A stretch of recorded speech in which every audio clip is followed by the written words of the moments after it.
if you see, it is very much like what happened in 80s of US. कोई भी देश में जब प्रॉस्पेरिटी आती है, यू नो, तो वो उस प्रॉस्पेरिटी में नंबर ऑफ मिलियनेयर बिलियनेयर सब बढ़ते हैं, क्योंकि एंटरप्रेन्योरशिप से ही प्रॉस्पेरिटी आती है, और कोई दूसरा तरीका नहीं प्रॉस्पेरिटी आने कोई भी देश का।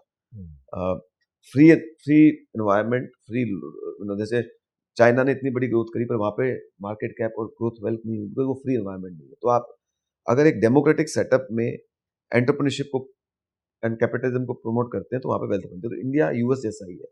हमारे यहाँ पे 1992 में शुरुआत हुई थी ओपनिंग अप से, फिर बाद में 2014 के बाद ये सरकार ने भी बहुत अच्छे अच्छे काम किए।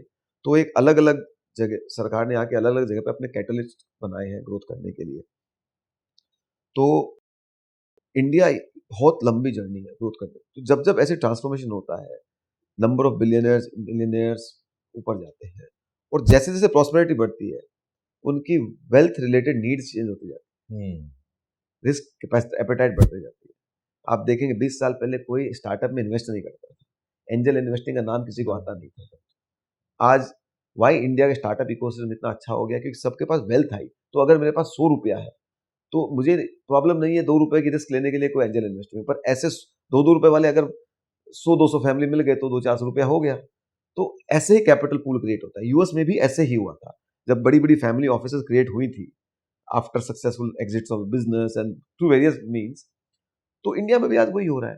कई फैमिली जिन्होंने अपने बिजनेस, उसको आप बना रहे, कई लोगों ने लिस्ट करके वेल्थ क्रिएट की है, उसको आप पार्टली इन्वेस्ट कर रहे हो। तो ये, तो जैसे जैसे नीड चेंज होती है, वैसे वैसे प्रोडक्ट्स की जरूरत होती है।